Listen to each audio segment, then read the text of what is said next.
to Simpler. We are three pastors, husbands, and fathers on a journey to make life simpler by holding Jesus as the core for every belief and practice. This journey has shaped us to be more like Christ, freed us from the shame of failure, and encouraged us to a deeper love of our Lord and God. We invite you to join us in the discussions that have shaped and continue to shape our lives.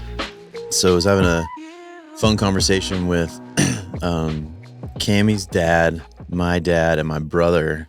Aiden's graduation day, we were all doing a family lunch. Sweet.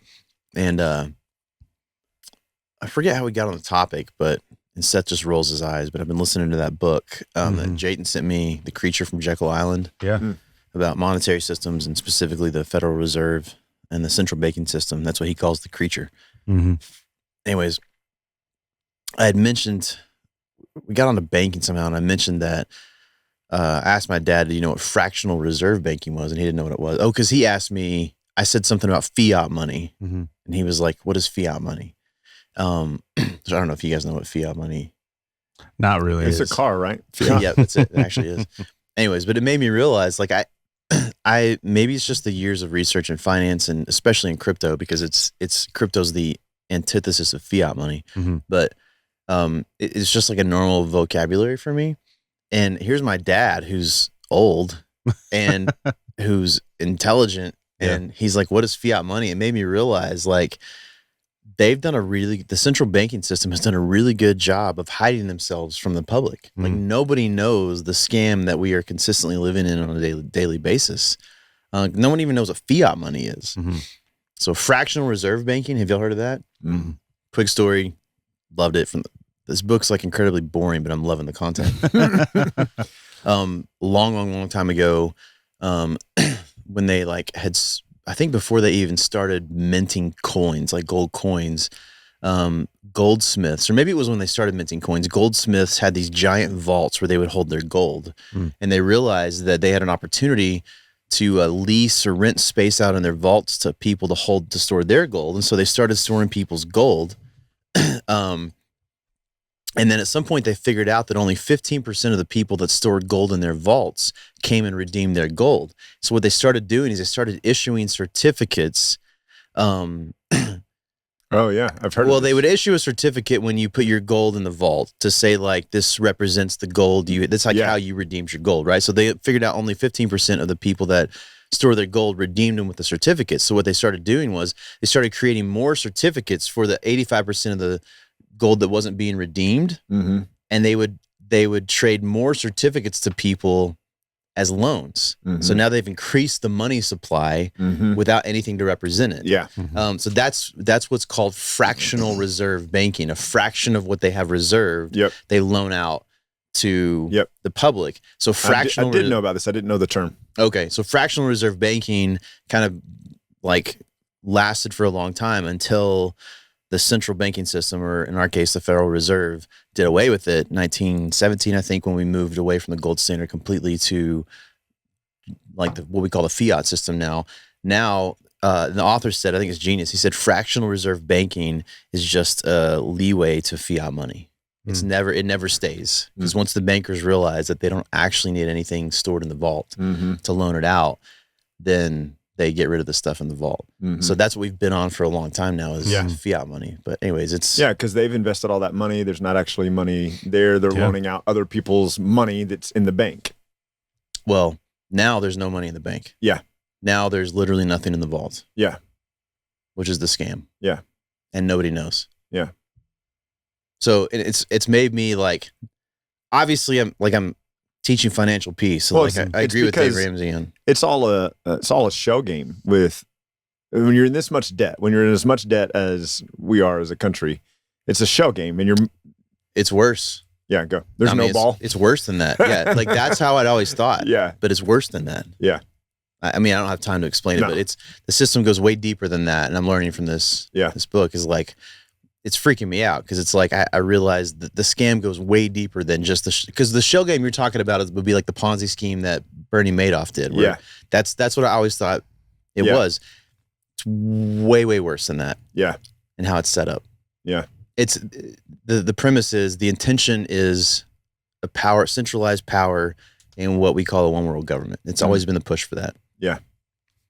Well, That's what fiat. Coming. That's what fiat money. Funny money is really what it is. Fiat money is, but yeah, it's not even that. Like here's an example. When I take a loan out from a bank, credit unions might be different, but when I take a loan out from a bank, they don't have that. Mm-hmm.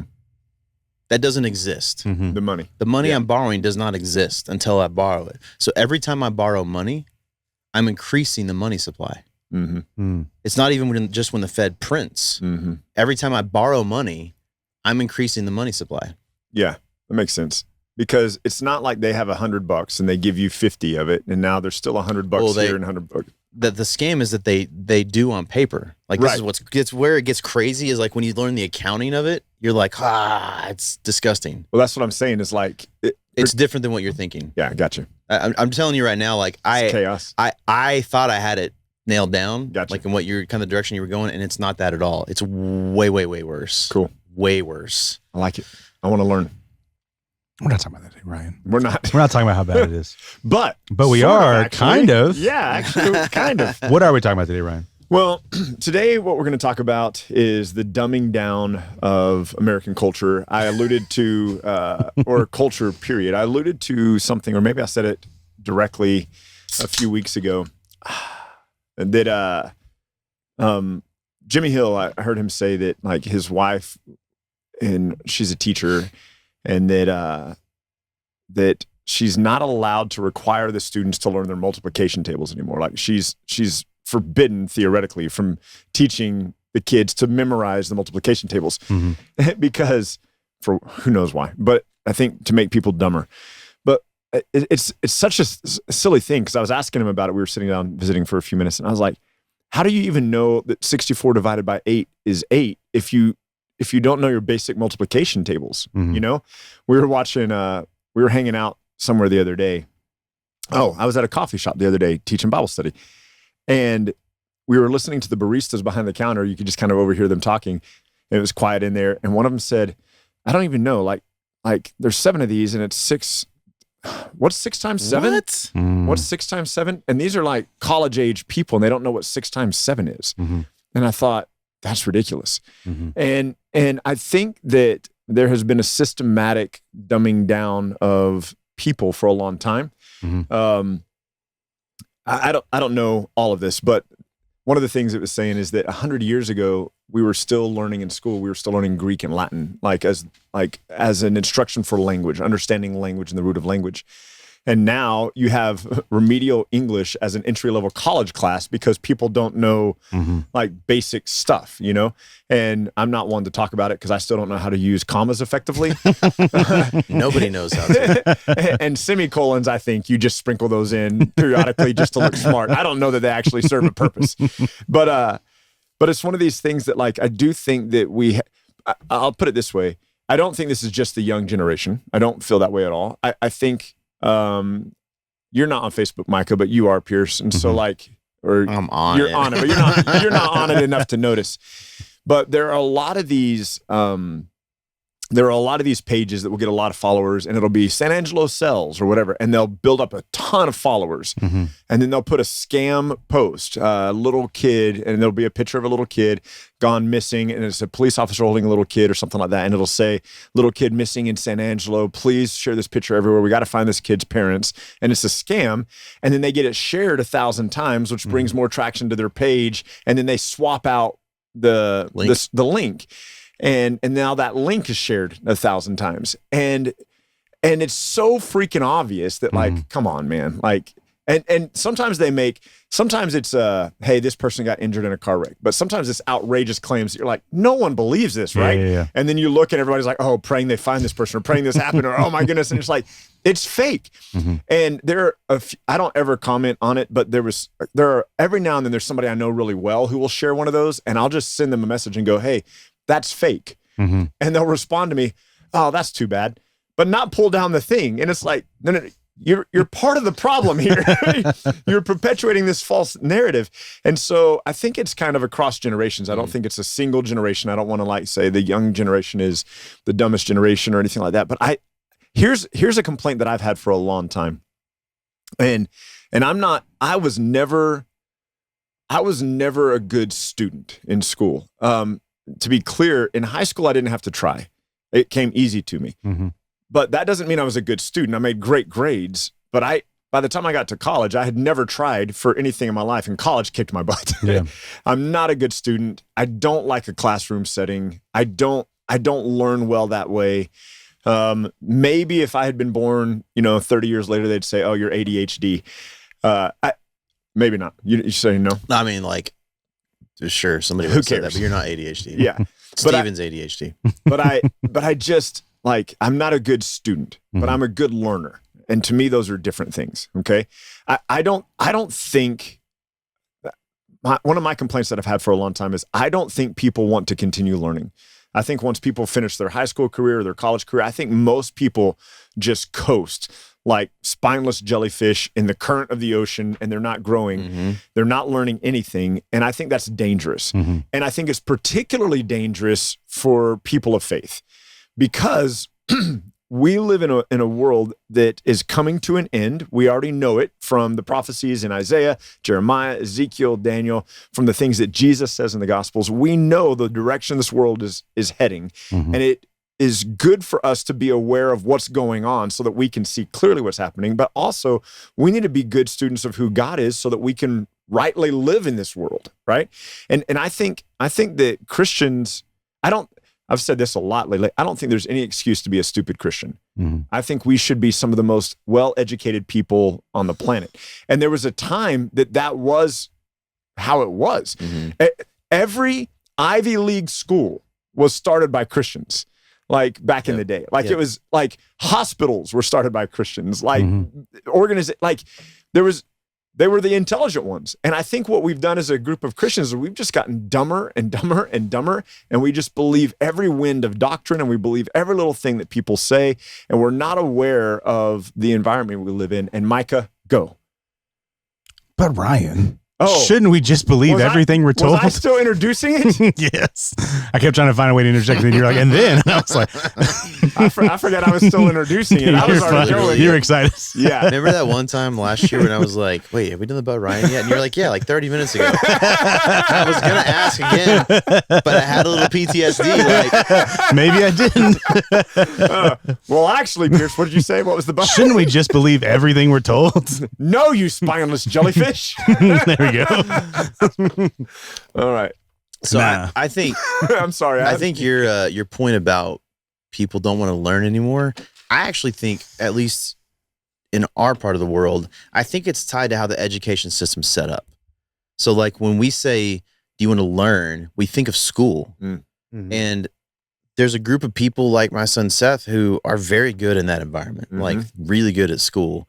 There's people like me and like probably like you, Ryan, who are not very good at school, right? Like you are super smart, not just were, you are super smart. You were super smart, and then something happened. You are super smart. That's why high school was easy for you. So that what you were talking about in college wasn't your intelligence; it was the system, right? It was you weren't good at the system. Yeah, I didn't know how to. Proven do it. by the point that you are an incredible learner, like you glean information easily. But I think that's like when people say, I don't want to learn anymore, it's because they think about the school system and how it's set up. And it's not set up for everybody. It's not set up for, I did not thrive in the education system. In fact, it wasn't until I was in college that someone told me that math is not actually absolute truths. It's a set of principles of truths based on some assumed axioms, assumed premises. And if those premises aren't true, then the whole system of math we have goes away. And I think an example of that is, not to get in the weeds, is like my boys love physics, which makes them sound like nerds. Seth is a nerd, but like they love physics, but they've talked about how like the quantum world, quantum mechanics, like throws out a lot of the rules of what we know of physics. So that's what I mean is like when we think of learning, I learned in high school that math is a set of absolute truths. And maybe my high school teachers and middle school teachers thought that. And it wasn't until later that I learned that's not true. So I'm the guy that was like, wait a minute. Like, so I learn differently than the education system teaches. You learn differently. Pierce, you were actually really good at school. You were that like super intelligent kid who was also really good school too. Yeah. And so it's point being, like when people think about learning, So good that you would play video games all night long and then do your homework on the bus. That's just cool. I know. Yeah. It's funny to me that I'm the dumbest of the three of us in terms of intelligence. I'm the most outspoken. But I think that when people hear learning, that's what they think of, sitting in a classroom, having to read a textbook. And I think what it's done Aren't is you it's the only one though that has like a degree? That's true, yeah. That's fair. I You think actually finished school. I think it's because I'm a little more driven in life. That's like true. for goals, I'm a little more goal oriented in pursuing that. Like, but like, all right, ready? What'd you get on your SAT? I have no idea, dude. I don't remember. Okay, What's the high score? 1600. Yeah. I think I was around like 1400.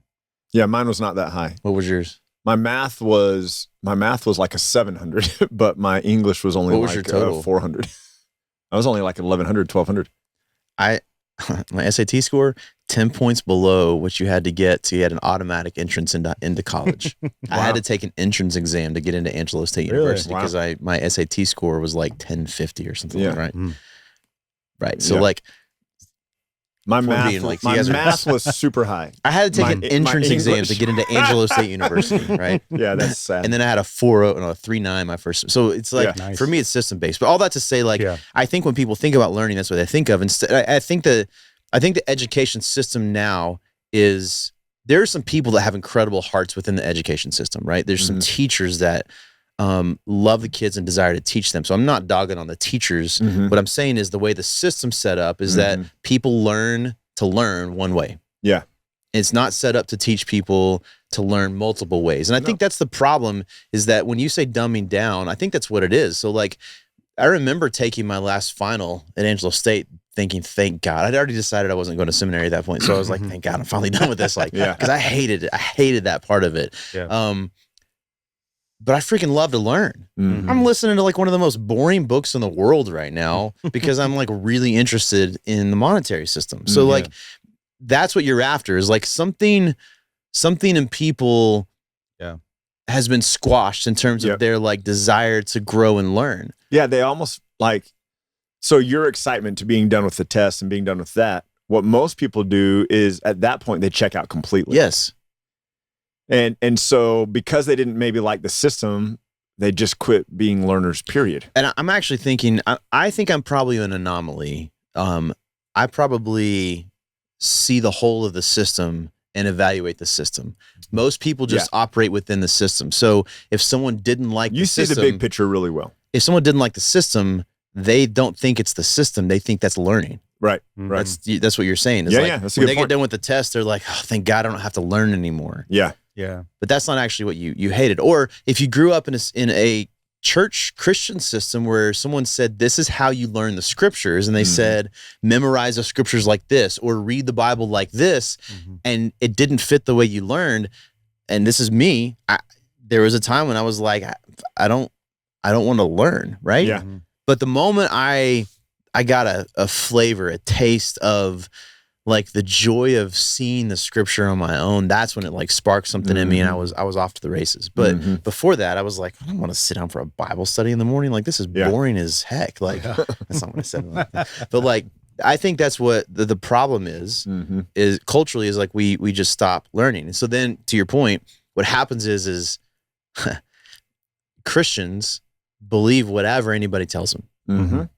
Like, so, okay. Theologically or culturally, whatever. And then sometimes the mix of the two, Yep. right? And that's, it's not beneficial for individuals as believers to just believe what everybody says. Did I send you guys the AI generated video yesterday about the preachers? No. Mhm. So it was a preacher he was standing in front of, but you don't know it's AI generated at first. And the preacher standing in front of his audience, and you can see the audience and stuff, and he's saying, he goes, what if God is actually pleased with you just the way you are? What if he is a father who's proud of all of his children, and that's who we are, and there is no need to change, and there is no need to be different, and sin is not the thing that's keeping you from God. It's just the belief system you've grown up in. And it looks so crystal clear. And then it cuts to another one, and it's the same speech, and another one, and it's the same speech. And then the guy comes on afterwards, and he says, all of this, every one of these is AI generated. And he goes, and this is the direction we're going. Mm. And like, it's the deep fake AI crap is so freaking good that in the next 5 years we won't be able to tell the difference at all. Yeah. Like, and so you have to be intelligent enough to sift through that crap. Yeah. Yeah. You know? Yeah. And back to like some core things that I've learned, like I don't know if you guys knew this, that part of the way our education system was built, at least moved to at some point, I feel like it was in the 1800s, late 1800s, was based on an Eastern European country's military system. And the intention was to create soldiers. So like even, have you ever looked into where the Pledge of Allegiance started? Oh yeah. 100%. Have you ever been in a stadium? Yeah. When we do the Pledge of Allegiance? No one asks. Yeah. You just do it. Yep. And when we were growing up in elementary school, we did it every day. Yeah. And it was, did it come out of the First or the Second World War, didn't it? Something like that? I don't remember it. I don't remember. I read, it's been a while since. But it was to create a patriotic people who would, and I wonder a little bit if that's kind of why we have some like Christian nationalists, you know, who have bought into the nation of America is the special people of God, because we were taught that, you know, enough, you know, like without asking the question, like, wait a minute. And nobody, what's funny is what happens is I think in that kind of thinking is you become someone who's on the extremes. So you're either someone who, like someone in the Christian nationalist mind is you're either for the U.S. or you're against the U.S. It's not, so what that looks like is you either do these particular set of things, which means that you love the United States, which AKA you love Jesus in their That's mind. What they do. Or you say you hate the U.S. and you hate Jesus, right? Yeah. Or you could be someone like me who says, this is the greatest country in the world. Yep. Greatest country in the history of the earth. In terms of like what is provided for the people. So good that my dad immigrated here and I have the life I have in the country I love, and I love it. And this is a phenomenal country. And I've got question marks about the Pledge of Allegiance, which doesn't mean I hate the country. It makes me, especially reading this book, now I'm like, oh, maybe the bankers set up the Pledge of Allegiance to make us take out loans. Like, so that's what I mean is like, there's not many people probably like me who are like, wait a minute. And then looking at the system and being like, oh, I see all you scoundrels who are like trying to play us in this. And nobody's asking those questions. No. And I don't expect people to, but what drives me nuts is that the kickback I get, even just like with the money stuff. Well, that's not true. Well, how do you freaking know? You don't even know what fiat money is. And you're telling me that's like the kickback I get, like, well, no, my science teacher said this. Okay, well, what about the scripture? Well, I don't know. But like, this is my science. Like, like what the hell, dude? Like you proclaim that you want to know Jesus, but you can't even like answer some basic questions about Jesus. I'm not talking about someone in a third world country that doesn't have a written language. I'm talking about someone that speaks English in the United States who has the availability not just to the scripture, but to a ton of resources that you can look up that explain the text. And you have all those resources at your fingertips and you're like, well, my science teacher told me this. Like, screw you. That's what drives me nuts is the kickback. Like, I'm learning from an uneducated position. Yes, it's not kickback because hey, I have this actual information or I have this thing. Like it's hearsay. I just don't feel that that's the case or whatever. This isn't a conversation with someone like Josh Scholes who is way more well read than anybody else. Like he's smart. He reads like we can have a conversation. And even we can all come from different positions, but we know it's like we're actually having a conversation, right? Versus someone who's just kicking back because no, that can't be that way. That's what drives me nuts. Is like, and here's what it creates when you have congregations full of people like that, they flock to a church where they hear taught what they want to hear taught, and then they just believe whatever's said. Yeah. And then what it creates is a bunch of people who are, in my mind, is probably true, ineffective as people who are a representation of Jesus because you're not painting the correct picture of Jesus. In my mind, this is similar to, or maybe exactly the same as Christian marriages that suck. Yeah. Because you're painting an incorrect picture of the gospel. Yeah. Well, they end up, because they're not educated, because they don't think through things, they end up cowardly, weak, or timid.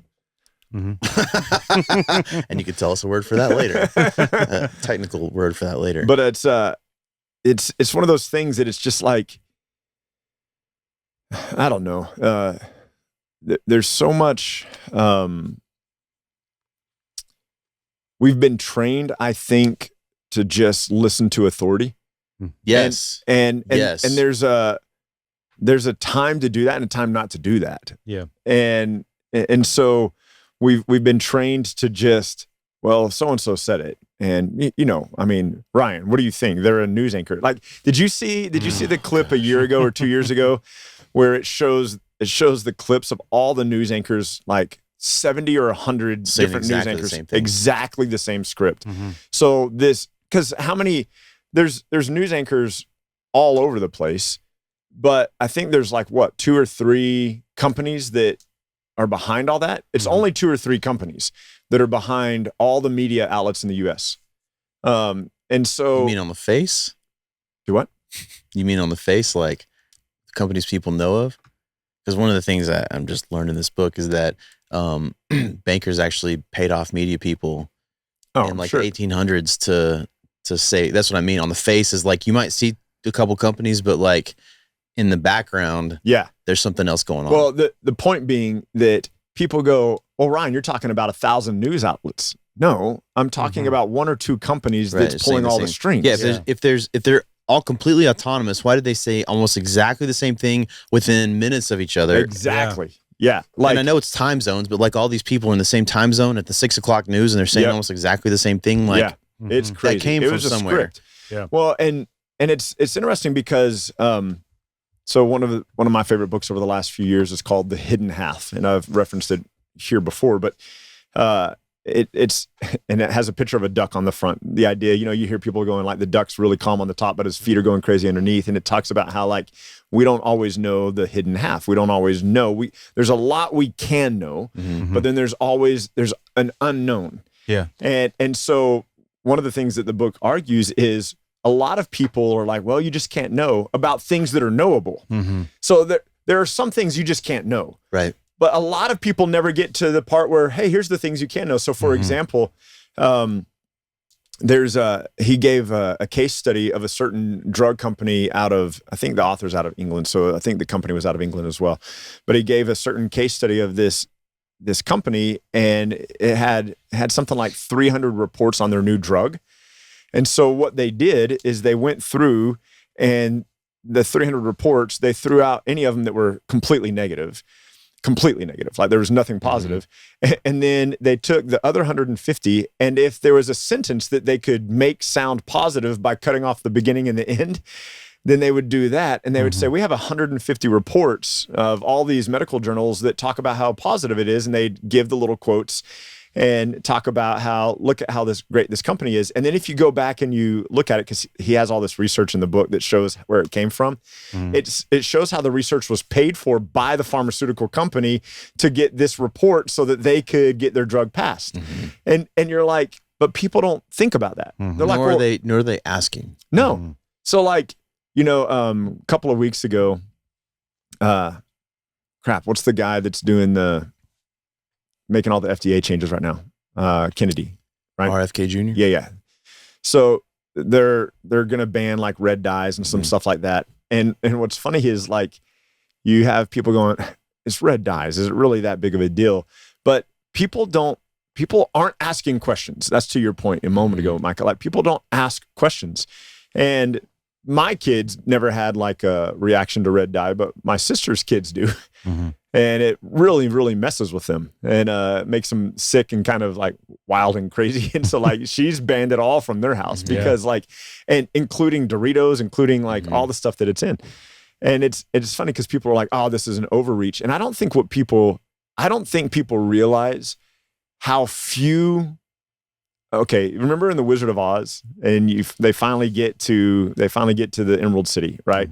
And they pull back the curtain, and there's the little guy running the whole thing, and but like I don't think people realize that there's only like 1 or 2 people behind the curtain, and everything else happening and this isn't conspiracy. Everybody goes, oh, you're a conspiracy theorist. No, I just understand how power works. Yeah.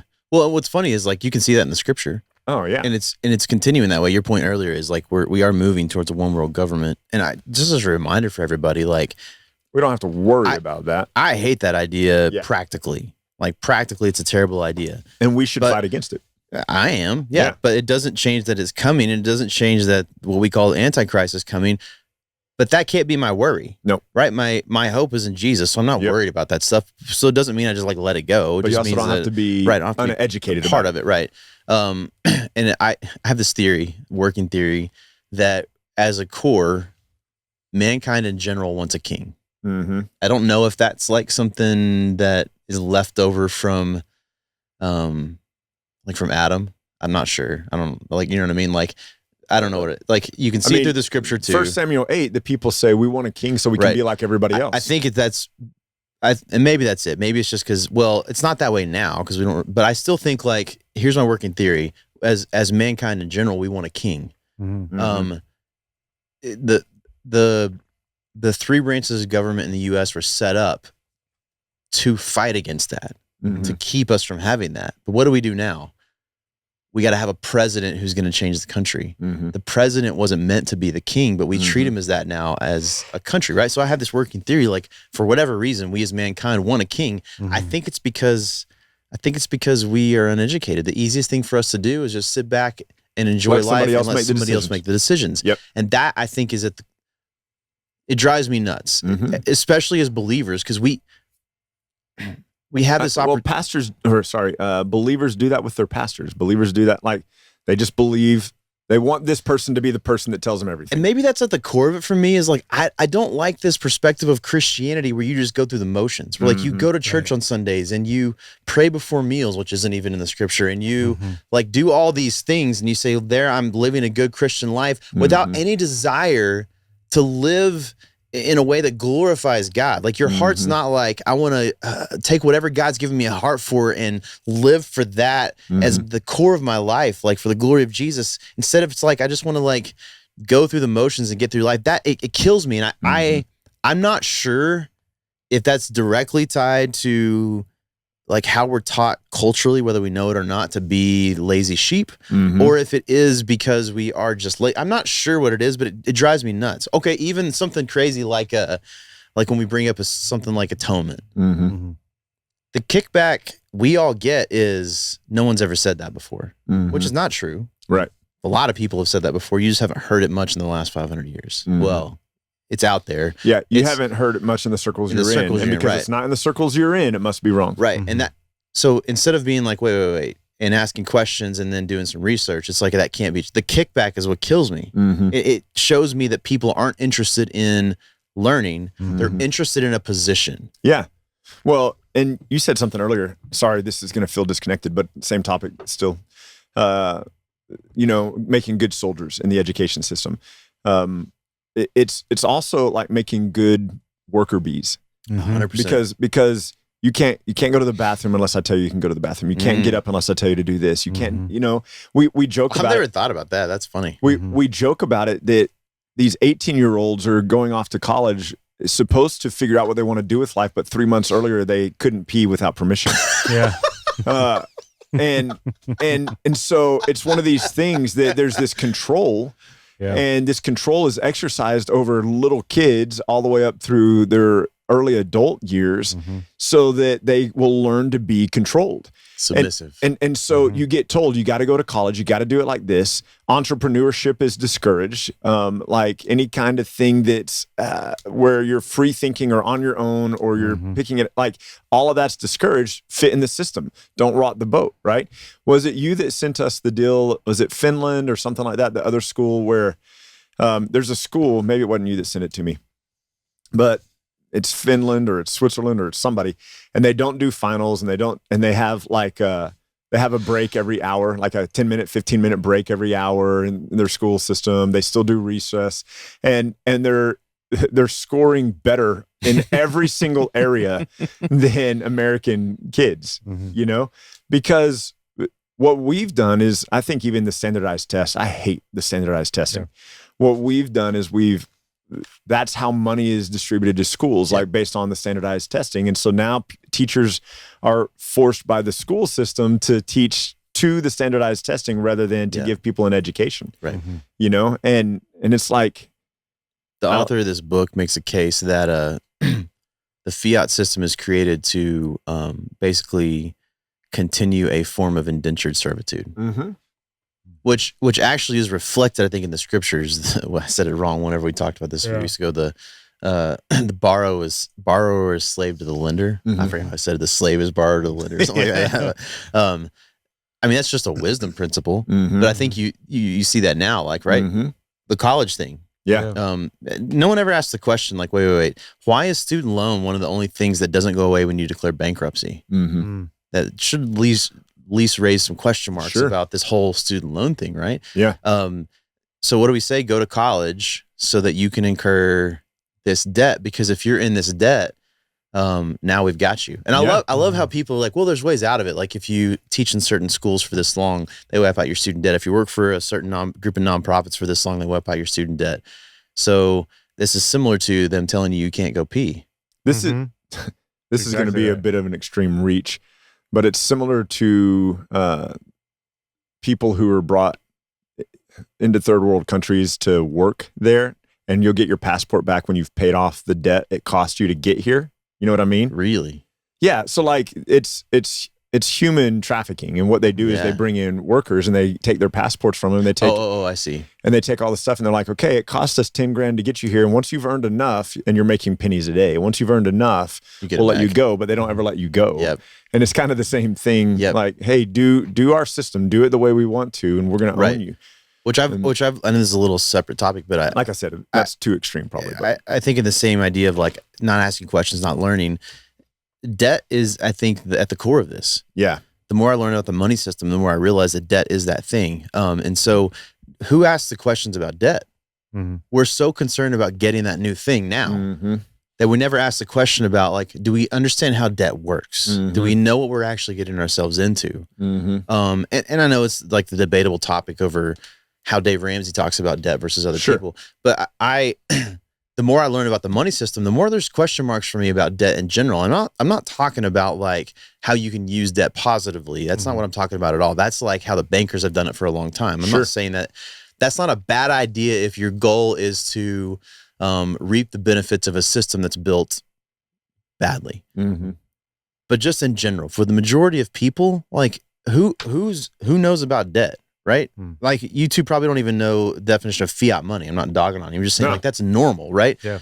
So if that's the case with something that we deal with on a constant basis, every single day, if you swipe a credit card, you're creating debt. Right. In essence. Yeah. So we're not asking questions about that. No. What else are we asking questions about? And then what you have is you have believers who are so enslaved to a system that, and you see this all the time in counseling, they can't keep their head above water because of all the other chaos that they've involved themselves in. What does it do? It keeps you from being an effective person who lives for the glory of Jesus. This is a proclaimer of the gospel by the way that you live, because you're so entrenched in all the chaos you put yourself in, because you are slave to a system.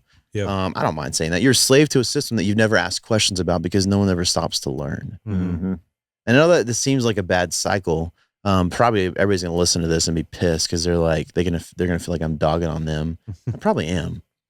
Well, like I probably am. I don't mind doing that. I don't mind people being pissed at me either. Everybody knows me knows that. But like I want to be someone who at least brings some question marks to people's lives. Like let me be the scapegoat. Be mad at me.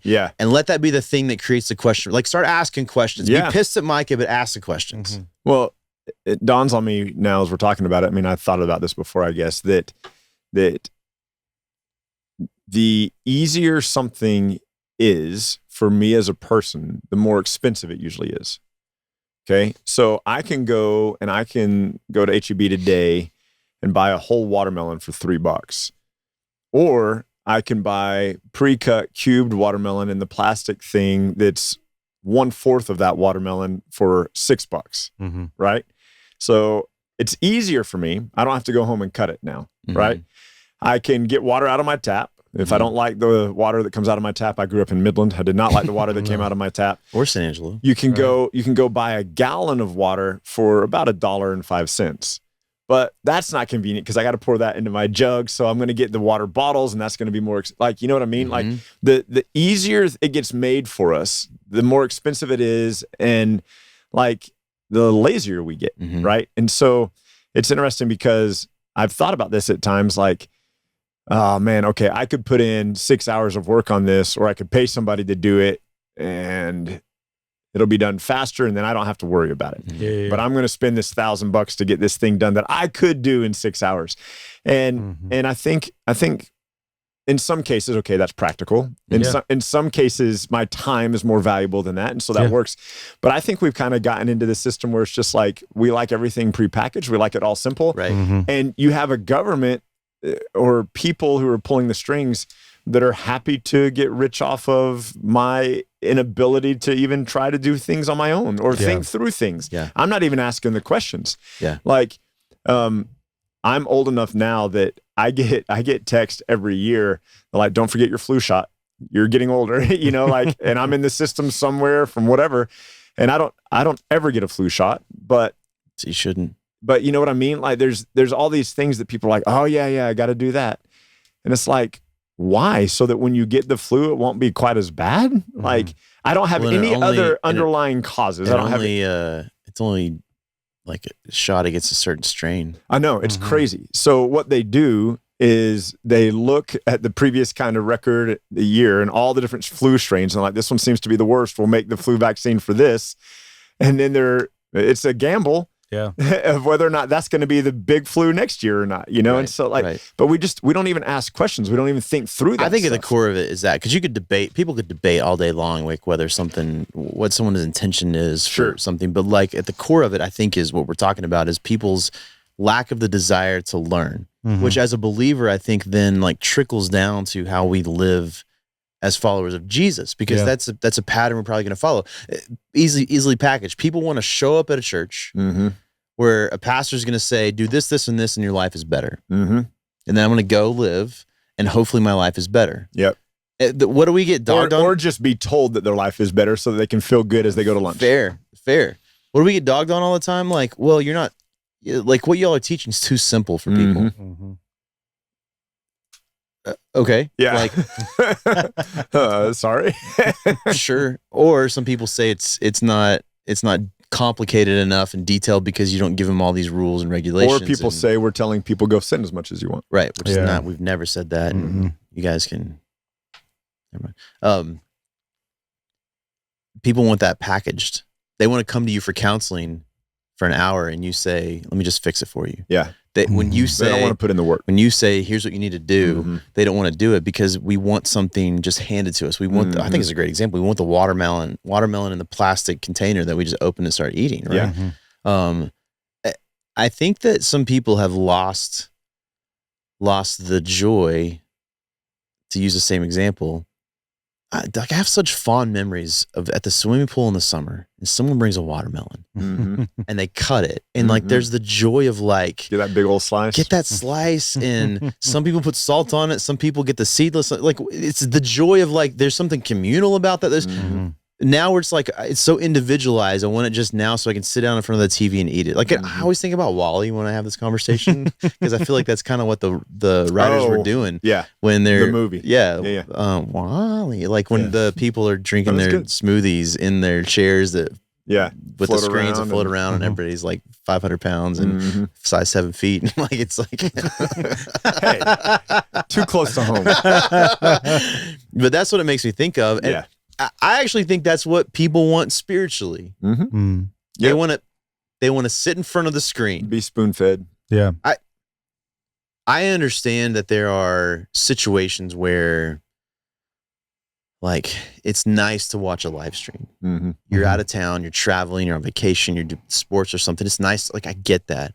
What drives me nuts since COVID is that the easy access through a screen to be not involved in, but watching a worship service at a church is how a lot of people intake that now. Yeah. Well, I'm just going to watch it today. Yeah. Like, really? And I'm not trying to tell people to stop watching it. What I'm just saying is like, don't think for a moment that that's you being part of the gathering of believers. Yeah. It's not. No, it's not. I'm not saying it's like not beneficial for you to intake what's being said over the screen, right? Like if someone's teaching, it's not like it's not beneficial, right? But it is not joining the gathering of the believers. Like let's not confuse those two. It's not operating in the 1 Corinthians 12 perspective where your gifts are being utilized by others and their gifts are being utilized by you, and you have this relationship. Because it's just an individual perspective. It's the lack of learning and not knowing, like, oh, there's something beneficial about us acting as one body together, right? Yeah. Doing life together. And part of that is when we gather for worship, whatever day it is that you gather. Like when you gather for worship, that's part of you being together and then doing life together. Like we're so individualized. We just want it spoon fed to us instead of like doing you know what's funny? Relationships with people are messy. You have a small group at church. There's going to be some joys in that, and some of it's going to be messy. And people shy away from that stuff because they don't want the messy. And it kills me because that's part of life. Yeah. If that was that big of a deal, you wouldn't get married, you wouldn't have kids, you'd live in the woods by yourself. It'd still be messy because you still got the bears and the mountain lions and stuff. Right. So there's still, right. So it's like, I just don't, it's not that I don't understand. It's that it drives me nuts that's people's perspective. It's funny to me watching, I get them all the time on my feed now, and they're kind of fun. Like the clips from Charlie Kirk on college campuses. Oh yeah. And sometimes I'm like, who's teaching these kids that are asking these questions? Yeah. Like even if it's like something, who cares if I agree or disagree with them? Like that's the dumbest thing I've ever heard in my life. Yeah. Like that, I think is an example of the system that is today. Well, it's because I think we cease to be learners when we isolate, when we think just about ourselves. That's fair. Yeah. Because I'm only concerned with myself and my system and how it's going to work or how it's going to affect me, and then I don't care. But give us this, Micah. Tell us, in your opinion, I think you've already hit one really simple one, and that's just to ask questions. But how do we make sure culturally that we're learners? How do we make sure that spiritually, biblically, Christians we're learners? Can I set a premise for that first? Yeah, go. I think what the premise is missing in a lot of believers' lives is a concern for people to hear the gospel. We grew up, well, me and you, Ryan, I don't know if this was like this when you were growing up, Pierce, a little behind us, but like we grew up hearing that to be a proclaimer of the gospel is a program that looks like this. You like go to people's houses and knock on the door with those little tracks and stuff. Tracks. And so like we said, we grew up hearing there's a system. I'm not sure that every single person who did that system had the heart for the non-believers, had the heart for people who were lost, right? Agreed. So I think at the core of the question or the answer is a premise that we have to have a heart for people that don't know Jesus, to hear the gospel. If that's my heart, then I'm going to do whatever it takes, as Paul says, to be all things to all people. For me, I'm in the disc golf world. Like that's the world I'm mostly in outside of ministry. It's a big part of outside of church, local church ministry. I probably could do a better job of keeping up with the sport as a whole. I don't read a lot of like news stuff about like just stuff that pops up on social media feeds. But like I am doing everything I can to be part of the culture, to engage in the disc golf culture. I'm learning the game. I'm learning the people. I'm spending time with people with the intention of the gospel. Yeah. And I think the premise is where people screw up, to answer your question, Ryan, is I think that like if my heart isn't for the lost to know Jesus, if my heart isn't for the lost to at least hear the gospel of Jesus, then I don't care. Right. I don't care Doesn't matter. to learn. I don't care to grow. Because if the reason Paul was able to interact with the people at Mars Hill the way he did was because he was learned. Yeah. Like he knew at least a piece of their culture. Yeah. He knew a little bit about Quoting how they their poets. interacted. Yeah, he knew the quote of their like. You don't do that unless you have a heart for those people to know Jesus. Yeah, that's a great point. And I think that's where people mess up. Is like they're so worried about themselves, isolation, right? And so like whatever. Yeah, like, you can't contextualize within a culture you don't understand. That's a great way to say it, or have any interest in. So I'd like to flip it. Like I think how I grew up thinking was that meant I had to pick something that I didn't like at all and learn it. Like, what if we flipped it and said, listen, you're already in things. Yeah. Be part of it. The reason I think that I'm effective in the disc golf world is because I like disc golf. Yeah. I like the culture. I like the people. I like the sport. Like, I mean, sports is a phenomenal venue for this kind of thing. But whatever music, when you're, I was telling some people the other day, like the reason Miller's where he is now is because he started going to your Bible study. Yeah. Right? Yeah. Bible study for all the people in the metal scene. Exactly. Yeah. And like you had a heart for those people. Sure. You understood the culture. You were part of it. You learned the culture. Yeah. You would tell me stuff on the road, like terms you guys use. And I'm like, dude, I don't know what the heck that is. Like, Yeah. What was it? Straight edge? Like Straight edge and elitist. And I don't know what that is. Like, it just looks like a bunch of people hitting each other in a pit together. That's what it looks like. Like that's what, but like that was your thing. You were learning it because you had a heart for these people to know Jesus. That's what I think is at the core. I think the premise is that here's what I would tell somebody. You don't actually care that people know Jesus. Yeah. That is an interesting thought as it relates to learning and being educated within the culture. Because I think that we would have a tendency to separate those two and go, no, I'm not talking about Christianity. I'm talking about culture. But if we are followers of Christ and we want people to know Jesus, and we live in this culture, and our culture is West Texas, which is different than Oregon or Washington State. Like we go, okay, within this culture, I want to know what's going on. I want to know how people think. I want to be aware of what's happening so that I can better represent Jesus. Yeah. And I think you could do it like I'm not learning about the history of the monetary system in the US for the sake of the gospel. Yeah. It's just something interesting. But what it does is it opens a door for me to be in environments that I wouldn't. So like my heart, that's why I say it's a premise. My heart is for people to know Jesus, to be able to proclaim the gospel. As I'm like interacting with and learning the culture and learning different things about the culture, I think it just opens more doors for me to be more effective as someone who proclaims the gospel. Yeah, absolutely. Plus, whether someone likes it or not, if you're someone who's learned, you're going to have more respect from people. Sure. When you can speak confidently about something because you understand it or you've learned about it, you're going to have more respect from people. So it's similar to, I think like we talked about last week, growing in the skill of teaching or growing in the skill of being a proclaimer. I think it's the same thing. Like you have more respect in a culture the more learned you are. Yeah. I think exemplified the example you gave earlier by how the local pastor in the early US was the most educated person in the town. Yeah. Almost always. These are the people who started these Ivy League universities. Yeah. That used to be the case. Yeah. And some people could argue stupidly that the dumbing down of Christian culture is how we do church now versus how we did church then. And I think that's a stupid take on it. I don't think that's the case because the information is still available in the same way it was then. In fact, you could make a case it's more available than it was then in terms of tools we have for learning the scripture better.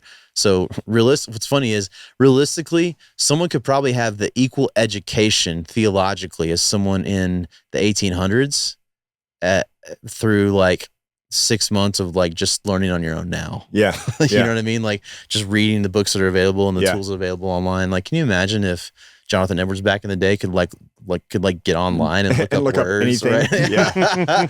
Oh wait, I don't have to take that many Greek classes because I can just look it up now. You see what I'm saying? Like, not that you don't learn it, but because it's available. I do think there is something about that though. The more availability of information seems to make people dumber.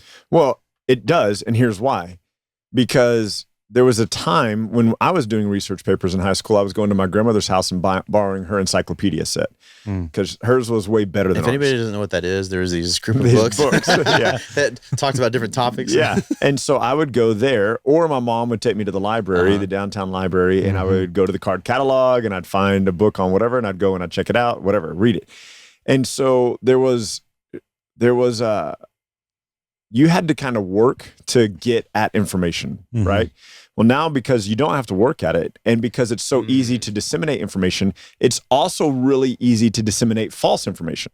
Right. So false information, I think just by volume is more prevalent than concrete information. Yeah. Interesting. Because of the availability. Because it's available. And so now what you do is you have a lot of people who act as experts in a field that they're not experts in, but because you can self-publish, because you can have a blog, and if you do a Google search and it pulls up a blog and you're going, oh, here's somebody's blog and you're reading it and you're uneducated, then this is the first thing you're reading and you're like, yep, that's it. That must be the case.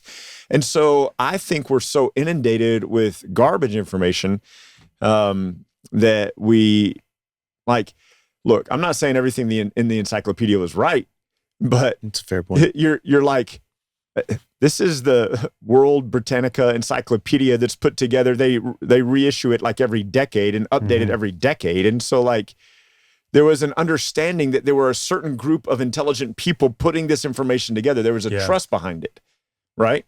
So like Wikipedia, how many people quote Wikipedia?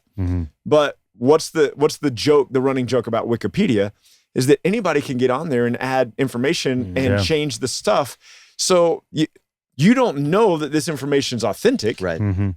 Like use Wikipedia to learn information about a movie or the person where else this actor played a character. And you're probably going to be okay. But if you're using it to kind of like get to the root of, I don't know, mathematics or something, you probably want to be a little more discerning, you know? And I think we're moving to a whole new level of that with AI. Oh, for sure. Like I think people will become dumber because they're less interested in actually doing the work to find the answers or the learning.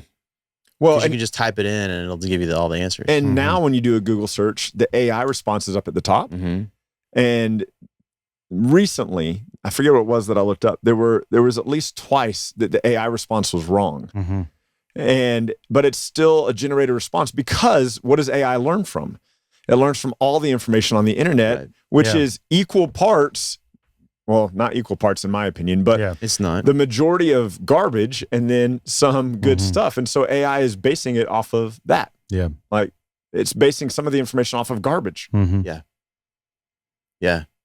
we just go, oh wait, my computer said. And I'm wondering if you make a good point that people will like read something or listen to an article, or now it's like listen to a podcast and then all of a sudden they're experts. I wonder if that's from the same heart of like not having a desire for other people and having just a desire for yourself.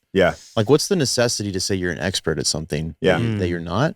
Why would you need to do that? The only reason you'd want to do that is so that people view you in a higher light, right? So it's still selfish. You're still a selfish prick. Like it's still not a desire for other people. Instead of saying, well, man, I've listened to a few podcasts on this and here's some of the stuff that's said in the podcast. Instead, you're like, no, here's what it is. Like just flat out. There's no like conversation or argument. That's an interesting thing. I wonder if the dumbing down of people has created more pricks. It definitely has. It definitely has. Like boosted in overconfidence. Yeah, because here's what happens now. I do the same thing is like, sometimes I'm not sure where the information came from. Sure. Because I've got so many sources. So it's like, I don't remember if that was in a podcast I listened to. I don't remember if that's like an article I read. So like, I don't really, sometimes Ryan always remembers. I don't always remember where the source was. And so for me, sometimes it's jumbled. So for me, that's oftentimes something that is humbling because I have to say, because I don't remember where it came from, I have to say, man, I've heard somebody say this. The moment I say, here's what it is, I have to own it. And that's why people don't like me usually in conversations is because people often say, here's what it is. And I'm like, wait. Why? And then I'm going to question and then they're going to get pissy and no. But I wonder if the core of that is because people are dumber. Not dumber in terms of intelligence, but like less learned. That's a better way to say it. Less learned. Well, there was somebody, I don't know if I read an article. I don't know where it came from.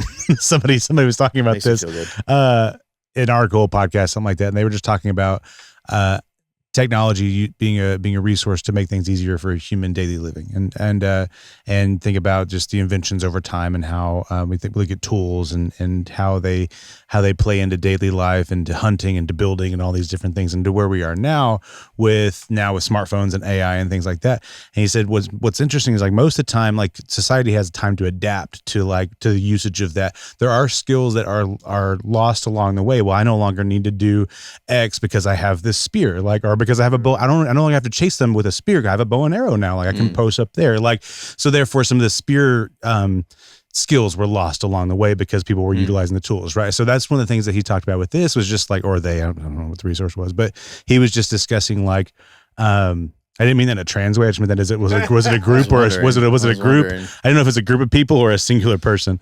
But they were discussing like, we haven't had time to catch up, or we have all these resources available. We don't really know how to use them, and we're losing skills along the way because we're just trusting the resource 100%. So what sucks is we're in a society where it's building up like trust what you're told, trust what you're told, trust what you're told. Now we're having resources that are so readily available, but not necessarily 100% correct along the way but I've been trained to do what I've told. My smartphone says this, therefore it's right. I'm not taught any sort of critical thinking skills along the way. Therefore I use the resource in a way that I'm not going to apply any skills anyway. We've lost all these skills along the way where we're just mindlessly hits it on the taking head is the critical thinking. I've told my boys like the core of what I want to do as a father, investing into you is Jesus. Like now that you're all believers, like live for the glory of Jesus, right? Yeah. So sub that, or beneath that, or maybe on top of that, however you want to build it. I just try to teach my boys how to think well, how to be critical thinkers. Because if you're a critical thinker, you can succeed in any field you go into. Yeah. And that's what I think is lost. Is like lost in the education system, I think on purpose, is the critical thinking. Yeah. Because if there's critical thinking, you're going to buck back against the system. Yeah. I don't want to open a new can of worms this close to the end, but yeah, I agree. But yeah, I think you hit it on the head. Like it's an interesting take that the more resources there are, we lose skills along the way. Yeah. But I think at the core of that is the critical thinking. Oh, totally. Which I think we as a society, like we as people, need to take time to take account of like what are the skills that we cannot get rid of, regardless of what resource we have available. I think critical thinking has to be one of them. Like problem solving skills, and it may look different in regards to personality or your experiences or where you are in life, but the skill itself is necessary for just living a life. It's funny to me with the like rapid growth of all these new resources and technical stuff, AI, all these technical resources, that what has become kind of like popular is a return to the simple. So all these people who are like, I'm homesteading now. All these moms who follow these ladies on social media who are like, we have the chickens. And it's funny to me that like as things are just getting more and more and more, like more towards the Jetsons, people are like, nah, I want to go towards the Flintstones. So it's just funny to me that's which I kind of appreciate. Absolutely. Yeah, because they want to, there's something admirable about the people who can do those old skills that no one else can do anymore. Yes. There was a professor, I think back in the 70s, that one of his assignments was for his students to go interview their grandparents or their great grandparents, or the oldest living relative you have, and ask them to teach you a skill that you don't have or that isn't that used that often anymore. And then he had whatever that class was, like 30 students come back and 30 different things. And there was recipes. There was how to build. One of them was like how to build a log cabin. Like to that extent. One was like apple pie 100% by scratch. And so there's like all these different things that and then like for that woman, it was like how to gather the actual ingredients like out. And then once you bring them in, what you need to do to prep. So all these details that we don't think of because we just have supermarkets. Just go buy it. Exactly. And so he thought, well, that's really interesting. This is really cool, not only for the gathering of information, but also like the broadening of my students' minds and things like that. I would have never thought of that as a skill because of the resources we have today. And he was like, I'm going to keep doing this. And now there's I think they're called the Firefox books, and there's like 7 volumes, and it's all these different things, how to build a log cabin, certain recipes, all these different things. He was like, I don't want these to get lost in just the midst of society just moving forward. And so let's try to make a volume-ized set of these different things these students brought up. Super, super interesting. And it's cool because I think the more that we are exposed to like the crappy thing for me and Hannah, it's been like recipes recently of like realizing like just how processed so many things are. And we were like, you mean I just need like 5 ingredients to make ketchup at home? Like, ketchup has more sugar than Dr. Pepper. Isn't that crazy, man? Which is why it's so good. Yeah, no, it tastes real good. Talking about that, my grandmother, maybe when I was 15 or 16, I don't know if it's that old. I think it is. There's several iterations of it now. She gave me a book called The Dangerous Book for Boys. Yeah.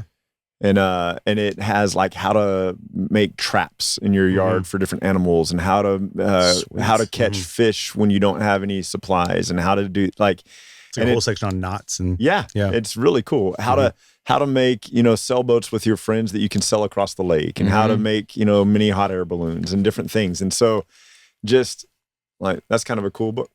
That's fantastic. Yeah, like where is that now? Yeah, why is that not part of our education system? Yeah. Right. Because they want boys to be girls. Yeah, they do. He's to be thems. I was thinking less trans and more like just just docile. Mm-hmm.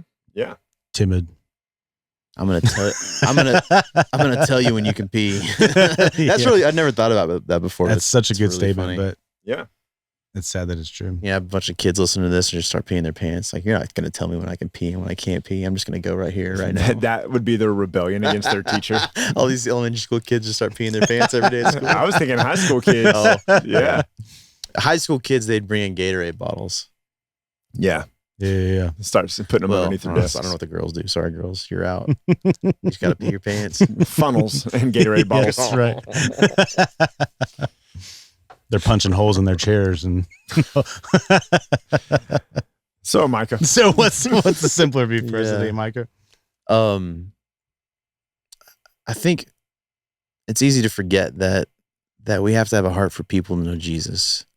And as that is a premise, I think that should inspire us to be more educated in our culture about things around us. Mm-hmm. And maybe in a positive way to say that, like the things you're already interested in, maybe even things you're already involved in, Mm-hmm. like grow and learn in those things so that you can be a better impact for the gospel in those environments. Yeah. And I think the result of that will be that you will find yourself with a more insatiable desire to learn in general, which I think makes us even better students of the word, better students of the scripture. Mm-hmm. Sorry, I'm trying to get that out of my Yeah. my vocabulary. But like, I think I was anecdotal for me, but like I was a better student of the scripture the more I was interested in learning. So like in college, I was a better student of the scripture because I realized that the education system I grew up in didn't fit me. So when I realized I learned differently, I took in the scripture like crazy. The day I learned or figured out that I learned well audibly, Mm-hmm.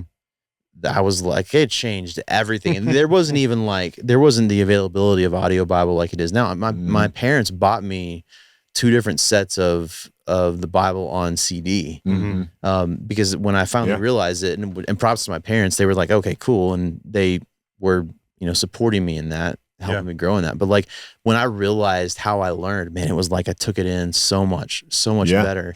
And I couldn't get enough.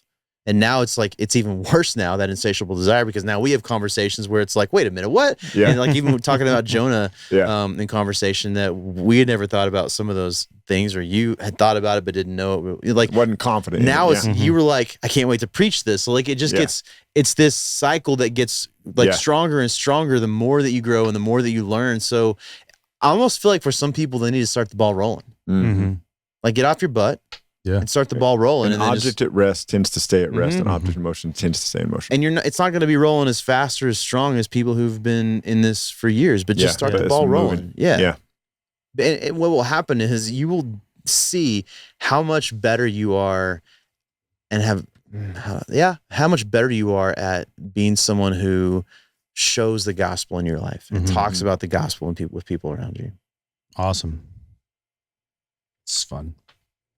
Let us know your thoughts, you who are listening and watching.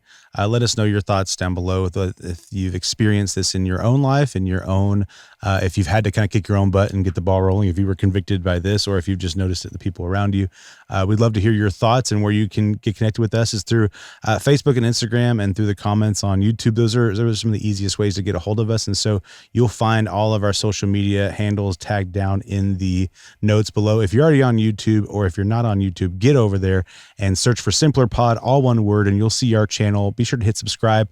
We're wanting to get that subscriber count up so that we can begin to take advantage of the AdSense revenue that comes through there, just to see Simpler become more financially autonomous, monetarily autonomous. And so you guys can be a huge help with that just by hitting the subscribe button down at YouTube. If you're interested in getting plugged in or getting more connected with some of the resources that we have, we've got 3-8 Ministries, Micah Mariano's ministry as well. He's right here. And Simpler Bible, as well as the 456 Church. All these things that we discuss and share stories from what God is doing and how God is using us in these situations, or how God is using those communities. There's ways to get connected and learn more. So check out the show notes down below to learn all about that. Huge shout out to Stephen at the Garden Audio. We're so thankful we can come out here. And as always, keep Christ as core. What could be simpler than that? We'll catch y'all next week. Bye.